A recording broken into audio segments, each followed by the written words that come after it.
Hey everybody, welcome to Skybomb. I'm your host Jay Lugo. Doing a bit of a different video today. I want to cover a helicopter crash that happened back in November 5th of 2024. So relatively recently. The report just actually came out, so I wanted to take time to cover that because nobody really covered this accident, so I think it's noteworthy. So the accident, as I said, happened on November 5th, 2024. It was a Hughes 369 Delta, or some people might know it as the MD 500. And the accident occurred in Waycross, Georgia, which is a little tiny city there in Ware County in Georgia. It's got about over 13,000 occupants there, or residents, I should say.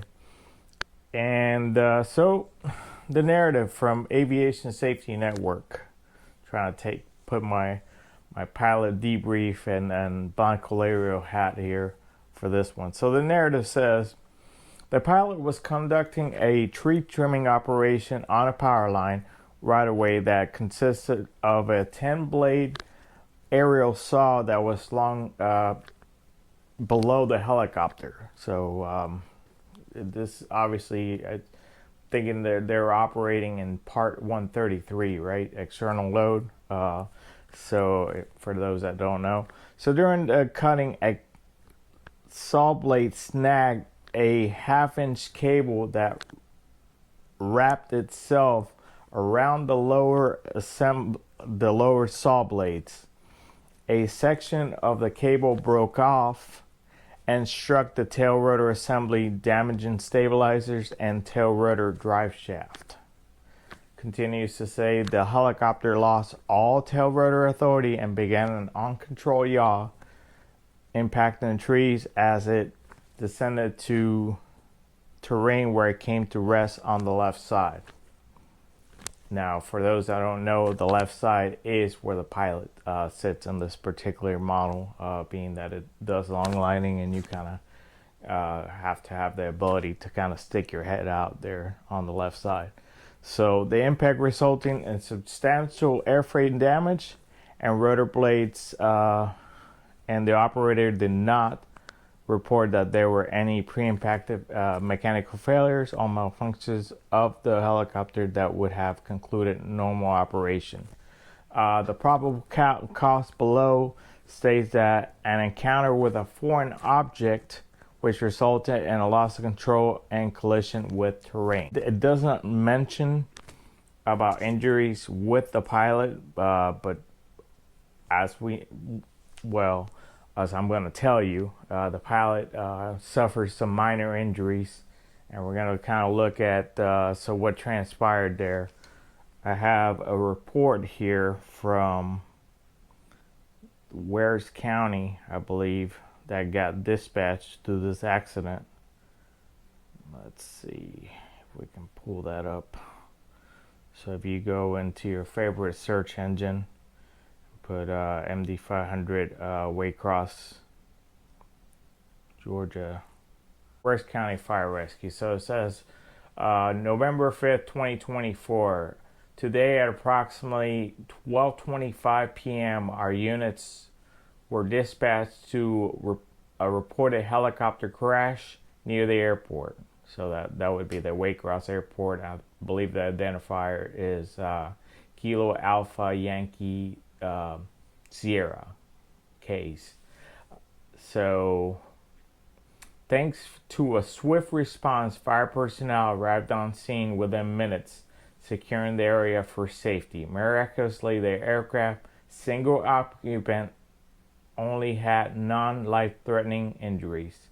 The cause of the incident is currently undetermined and will be investigated by the FAA, which they should have said investigated by the NTSB, but it says we're grateful for the quick work and of our team and the positive outcome involved. And it says that just one of the comments there that possible injuries include a possible dislocated shoulder and punctured liver, probably found at the hospital, I'm guessing. But hopefully the pilot recovered well. This has been some months afterwards. And so that was Worst County that responded to that.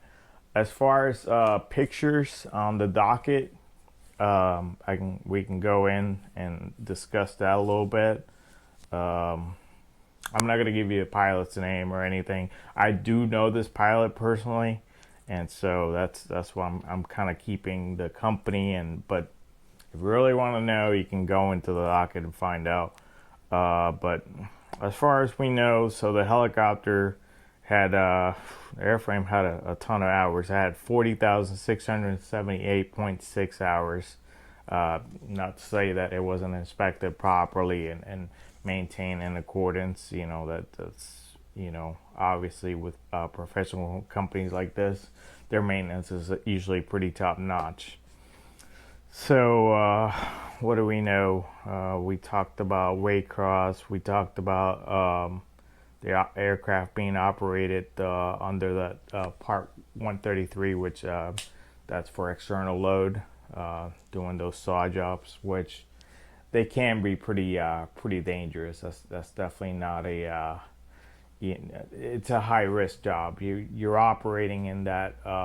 If you guys are familiar with the high velocity diagram, you're operating at what they call the shade area, or what they call the dead man's curve, and that's why they paid those pilots, those utility pilots, to it's a dangerous mission, and so you got to be careful because things like this can happen.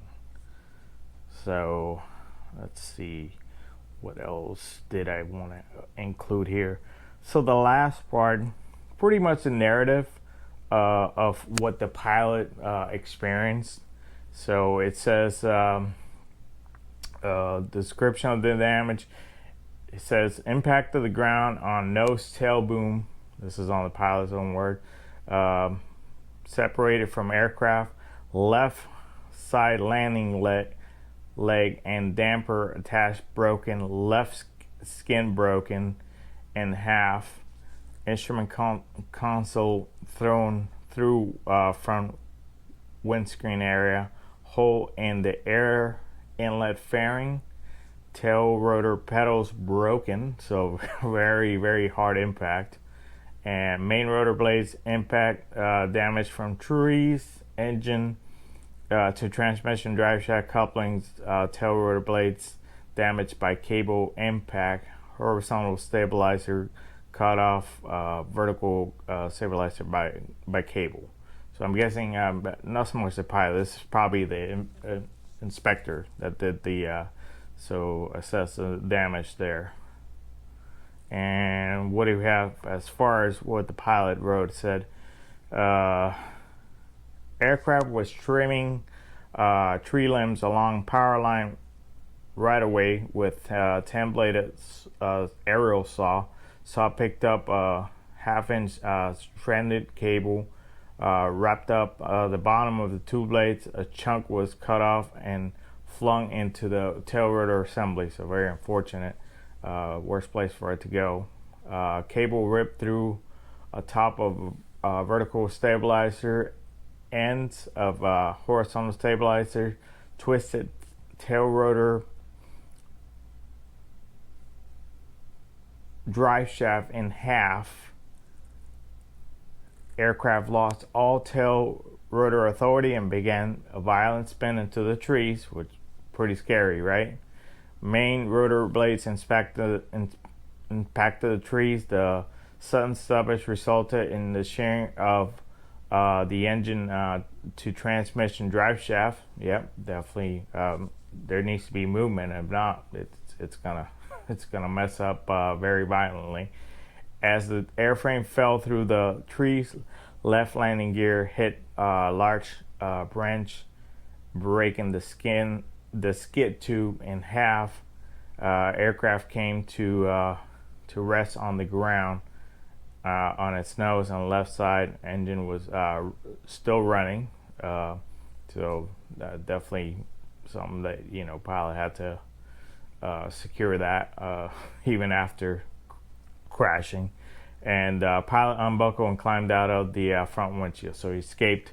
I'm guessing the front windshields popped out, and he was able to escape through the front. So said it had 64 gallons of fuel on board. So very, very lucky that the impact didn't cause a fire, and the pilot was subsequently able to walk out.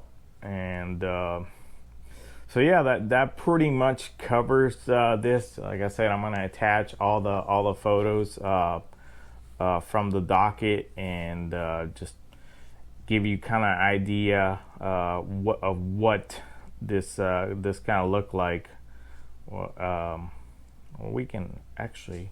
So some of the photos are like right there. I have those photos. I'm not sure if you can see, but like I said, I can definitely do it better justice attaching this and the cable assembly right there. I'm sure we can see that. And handy dandy, the posting with Wares County where the firefighters are sitting right there. I don't see the pilot inside. He probably was already traveling, and not that I would want to post that, because that wouldn't be a good thing to post. Even though I'm not in the fire service, I am aware of HIPAA, and that's another reason where, you know, this pilot was probably a patient. So, but very glad that this all, you know, a tragic thing, but it kind of worked out in the sense of the aircraft, you know, was able to crash land safely, and no subsequent fire took place. So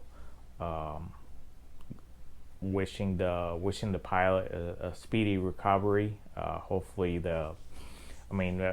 most of the time you got to think about the psychological aspect of this, because things like this can shake you. You know, people want to act like, you know, we're invulnerable as pilots, but a crash like this can definitely shake you. And it really wasn't the pilot's fault. So, you know, when it comes down to it, I'm just hoping that they were mentally able to process everything that happened, know that it wasn't their fault, and just kind of move on, take it as a learning lesson. Also, hopefully the operator didn't have one of those knee-jerk reactions and decide to, you know, sometimes they just let people go, and hopefully they just stood by the pilot and kept them on for. I mean, it really, according to the report and everything, it wasn't, you know, it was just an unfortunate event that happened.